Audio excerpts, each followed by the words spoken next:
Welcome students to YouTube platform easy English learning Darshan India. आज की video lecture में आप समझेंगे चैप्टर द ट्रीज़ को। अब वर्ड द पोएट्स के बारे में दे रखा है, इसमें पहले कवित्री के बारे में समझते हैं। Adrienne Rich was born May 16, 1929 in Baltimore USA. Adrienne Rich जो थी उन्होंने 16 मई 1929 को जन्म लिया बाल्टीमोर यूएसए नाम की जगह पर। She was an American poet, वो एक अमेरिकी कवित्री थी, स्कॉलर थी, विद्वान थी, टीचर भी थी, अध्यापिका थी and critic whose many volumes of poetry traces stylistic transformation from formal well crafted but imitative poetry to a more personal and powerful style. उन्होंने अपनी जो पोएट्री हैं कई वॉल्यूम्स में लिखी हैं और ट्रांसफॉर्मेशन उनका फॉर्मल वे में ज़्यादा हुआ है, वेल क्राफ्टेड तरीके से पोएट्री को उन्होंने पेश किया है और मोर पर्सनल और पावरफुल स्टाइल में वो लिखती हैं। She died on March 27, 2012 in Santa Cruz California. उनका देहांत हो गया, मतलब उनकी डेथ हो गई थी 27 मार्च 2012 को सेंटा क्रज नाम की जगह पर कैलिफोर्निया में। अबाउट द पोएम के बारे में समझते हैं। The poem is indicated by its title revolves around trees. जैसे कि टाइटल दे रखा है आपको द ट्रीज, इसी टाइटल के अराउंड पोएम रिवॉल्व करती है। It reflect on how humans have selflessly destroyed forest and chopped them down. इस चैप्टर में बताया गया है कि किस तरीके से स्वार्थपूर्वक तरीके से जो ह्यूमन्स हैं, इंसान हैं, वो पेड़ों को काट देते हैं। चॉप्ड मीन्स होता है काटना। The poet says that trees used for urban decor are trapped और कन्फाइंड।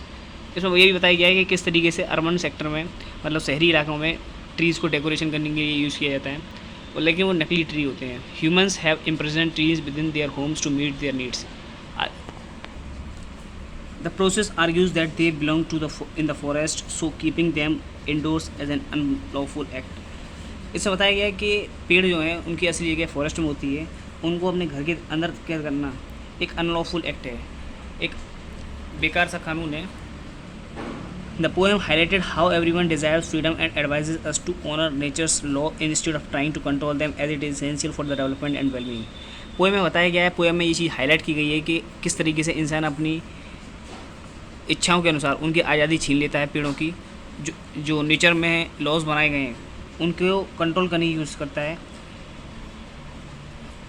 अगर हम उनको नेचर की जो लॉज है उनको कंट्रोल करने की कोशिश करेंगे तो उनका डेवलपमेंट नहीं हो पाएगा और वेलबींग तरीके से नेचर में अच्छी तरह से नहीं होगा। आजकल जो है जो बाढ़ वगैरह आती हैं, अचानक से पानी बहुत ज़्यादा पड़ने लगता है, ये सारे इम्बैलेंस है नेचर्स के।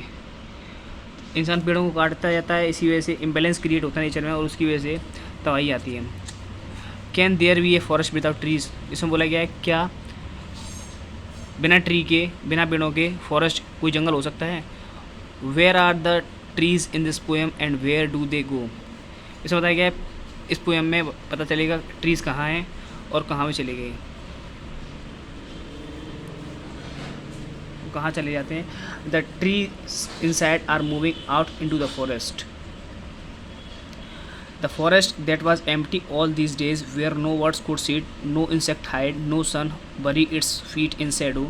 The forest that was empty all these nights will be full of trees by morning.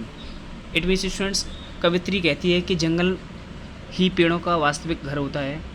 वह कहती है कि पेड़ घरों की सीमा से निकलकर खुले जंगल की ओर जा रहे हैं जो कि लंबे समय से खाली थे। इसके पीछे कारण यह है कि इंसानों ने अपनी आवश्यकताओं का पूरा करने के लिए पेड़ों को काट दिया है, इन पेड़ों को अपने घरों की दीवारों तक ही सीमित कर दिया है। ये अवास्तविक है क्योंकि पेड़ अचल होते हैं, इसलिए हमें अनुभव होता है कि कविता का एक सिंबलिक मीनिंग होता है। यहाँ कवित्री द्वारा पेड़ों को रूपक के रूप में दिखाने की कोशिश की जा रही है कि मनुष्यों ने जंगलों को कितनी बुरी तरह से नष्ट कर दिया है। हम यह व्याख्या भी करते हैं कि पेड़ उन महिलाओं के संदर्भ में प्रस्तुत किए गए हैं जिन्होंने खुद को व्यवस्थित कर लिया है और दुनिया की मानवीय दया और मानवता से भरने के प्राथमिक उद्देश्य को पूरा करने के लिए अपने घरों से बाहर जंगलों के जाने के लिए तैयार हैं। आगे वे कहती हैं कि जंगल पिछले कई दिनों से खाली हैं और इसलिए कोई पक्षी दिखाई नहीं दे रहा है वहाँ पर, क्योंकि उनके पास बैठने के लिए कोई घर पेड़ ही नहीं है। पक्षी जो होते हैं वो पेड़ों पर बैठते हैं, तो जंगल ही खाली है, पेड़ ही नहीं है उसमें, तो कहाँ बैठेगा कोई कीड़े भी नहीं है, कोई कीड़े भी दिखाई नहीं दे रहे क्योंकि उनके पास कोई आश्रय नहीं है। आश्रय में होता है रहने का स्थान नहीं है और सूरज की रोशनी नहीं आ सकती है क्योंकि कोई छाया भी वहाँ नहीं है।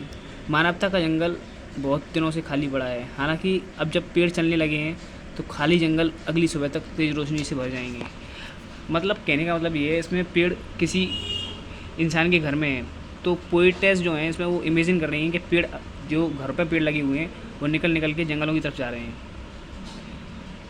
उसका नेक्स्ट वाले लाइन में दे रखा है आपको, all night the roots work to disengage themselves from the cracks in the veranda floor. The leaves strain towards the glass, small twigs stiff with exertion, long crabbed boughs shuffling under the roof like newly discharged patients, half dazed, moving to the clinic doors. It means इस जो stanza दे रखा है इसमें कवित्री पेड़ों द्वारा स्वयं को मनुष्य के घरों की सीमाओं से मुक्त करने के लिए किए गए प्रयासों की व्याख्या करती है। इसका मतलब ये है पेड़ों का भी बाउंडेशन घर में होना, उसको महिलाओं से भी कंपेयर किया गया है। कुछ महिलाएं जो होती हैं समाज की वजह से अपने आप को घर में ही कैद रखती हैं, तो जैसे महिलाएं भी अपने आप को घर में कैद रखती हैं, इसी तरह से लोगों ने पेड़ों को भी घर में कैद कर रख दिया है। तो इसमें बोला गया है कि उन जैसे जैसे पेड़ अपने आप निकल के घर से जंगलों की तरफ जा रहे हैं, इस तरीके से महिलाओं को भी निकल के बाहर की दुनिया देखनी चाहिए। कवित्री जो है पौधों द्वारा जंगल तक पहुंचने के संघर्ष को समझाती हैं। वे कहती हैं कि वृक्षों की जड़ें स्वयं को बरामदे के फर्श से अलग करने के लिए पूरी रात काम करती रही हैं। वृक्ष की पत्तियों ने शीशे पर दवा बनाने की बहुत कोशिश की ताकि वे शीशे की छत को तोड़कर खिड़की तक पहुंचकर बाहर जा सकें। स्वयं को स्वतंत्र कराने की लगातार कोशिशों के कारण पेड़ के छोटे छोटे तने कठोर हो गए हैं। पेड़ की बड़ी और लंबी शाखाएं छत के नीचे फैलने के लिए कम जगह में मिलने के कारण सिकुड़ गई हैं, इसलिए वे कमरे की छत से बाहर जाने की काफ़ी प्रयास कर रहे हैं।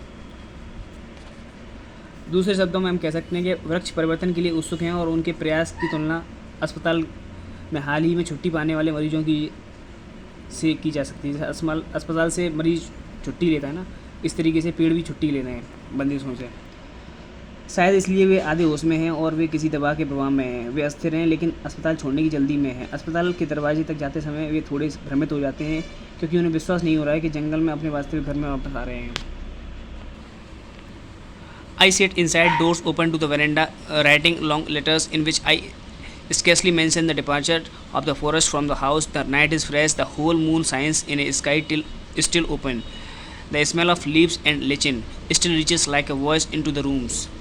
It means इसमें बताया गया है, इस छंद में कवित्री कहती हैं कि वह अपने घरों के अंदर बरामदे में बैठी हैं और दरवाजे खुले हुए हैं। वे लंबी लंबी चिट्ठियाँ लिख रही हैं। इन पत्रों में शायद पेड़ों के अपने वीरान जंगल में जाने का जिक्र करती हैं। वे अपने घर से निकलने वाले पेड़ों का जिक्र नहीं करती। वह कहती हैं कि रात पूरी तरह से स्वच्छ है, वह पूर्ण चंद्रमा को देख सकती हैं जो तेज़ी से चमक रहा है। कवित्री अपने पास आने वाले पत्तियों और छोटे पीले पौधों की गंध को सूंघ सकती हैं। पत्तियों और छोटे पीले पौधों की गंध एक आवाज़ की तरह है जो चिल्ला रही है कि घर की सीमा से मुक्त की इच्छा व्यक्त कर रही है। यह उस तक वैसे ही पहुंचती है जैसे किसी कमरे में आवाज़ पहुंचती है। My head is full of whispers, which tomorrow will be silent. Listens, the glass is breaking, the trees are stumbling forward into the night. Winds rush to meet them, the moon is broken like a mirror, its pieces flashes now in the crown of the tallest oak. It means इन पंक्तियों में कवित्री घर से निकलते पेड़ों की गुसगुसाहट सुनती हैं। उसका मस्तिष्क दिमाग जो है वृक्षों की धीमी आवाज़ से भरा हुआ है। वृक्ष बाहर निकलने के लिए व्याकुल हैं। वे अगले दिन खाली जंगल में पहुंच जाएंगे और घर में सन्नाटा हो जाएगा, तब आवाज़ें सुनाई नहीं देंगी। कवित्री पाठकों से ध्यानपूर्वक सुनने को कहती है क्योंकि कोई परिवर्तन होने वाला है। कवित्री शीशी टूटने की आवाज़ सुन सकती है। अगर पेड़ घर से बाहर निकलेंगे तो शीशी तोड़ कर ही निकलेंगे। वे खिड़की के शीशे टूटने और रात में वृक्षों के लड़खड़ाने की आवाज़ सुन सकती है।